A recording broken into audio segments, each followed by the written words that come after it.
In 1612, on a small island off the coast of Japan, a duel was about to begin. Miyamoto Musashi, the most famous swordsman in Japanese history, faced his rival, Sasaki Kojiro. The stakes were ultimate: life or death, reputation, legacy. But in that moment, the deciding factor wasn't his legendary skill with a blade.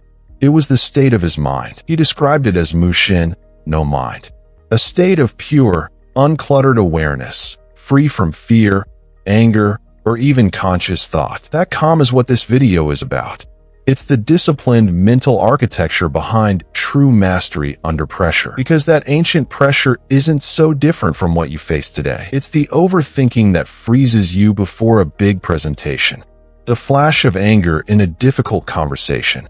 The anxiety that scrambles your focus when it matters most. We often mistake this calm for innate toughness or some mystical gift. But warriors like Musashi didn't just have it, they forged it. And that means the mechanisms are trainable. They built a mind that didn't flinch. So if it wasn't his sword, what was the samurai's secret? Let's start where he did. Not in the fight, but long before it, in the deliberate, often mundane work of building that mind from the ground up. That forge wasn't a metaphor. It was a physical, procedural place. The core mechanism warriors train is simple: to separate the stimulus from the reaction. Between the insult and the lunge, the surprise and the panic, there is a tiny gap. And in that gap, choice lives. They don't start by trying to feel calm. They start by controlling the body's automatic alarm system. Breath control isn't spiritual.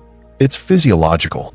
It directly lowers your heart rate and tells your nervous system the threat is over. Then, they deliberately expose themselves to controlled stress, not to suffer, but to expand their window of tolerance. It's the mundane repetition of this, feeling the spike of adrenaline and choosing not to act on it. The mind that doesn't flinch is built one resisted impulse at a time.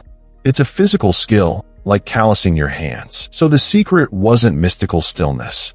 It was this: they practiced being triggered over and over in safety, so they could own that gap when it counted. And that means this architecture isn't locked in the past.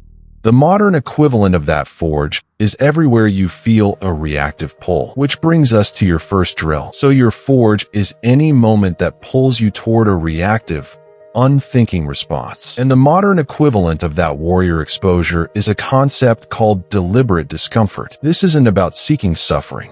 It's about mindfully choosing to stay present with a minor irritation instead of reflexively escaping it. It's the smallest, safest way to expand that gap between what happens and what you do. Your first drill from this dojo is a 3-part sequence for the next flicker of frustration. Pause. Breathe. Label. When the email arrives that makes your chest tighten, you pause. Just for 1 second. You don't hit reply. You take one deliberate, slow breath. This isn't to calm down magically. It's to physically claim that gap. Then, you silently label the feeling. This is frustration, or this is impatience. That act of naming pulls the reaction out of the emotional brain and into the observing one, creating instant space. You haven't solved the problem. You've done something more fundamental. You've practiced not being the problem. Mastery, then, isn't a distant state of perfect calm. It's the cumulative weight of these micro-drills. It's the callus formed by choosing the pause 1,000 times, until not flinching becomes your new default. Your dojo is open. Your first drill is ready. The gap is yours to own.